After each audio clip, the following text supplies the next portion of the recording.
Greg Reinhardt with your Southeast Colorado weather on seconews.org. We're taking a look at U.S. Highway 50 in Swink, and we are seeing some snowy conditions right now. Of course, the National Weather Service office out of Pueblo at 11:11 p.m. issuing that winter weather warning for the area, advising that we could see 1 to 3 inches.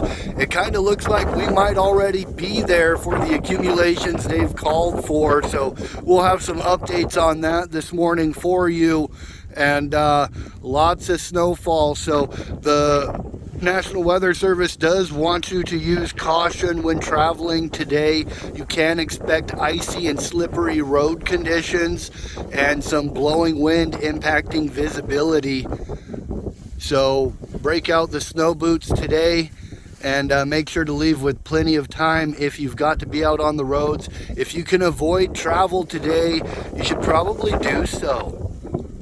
This winter weather is supposed to be sticking with us through 11 a.m. according to the National Weather Service office out of Pueblo. So be prepared. Winter's rolling into southeast Colorado. This being significant accumulations so far this season.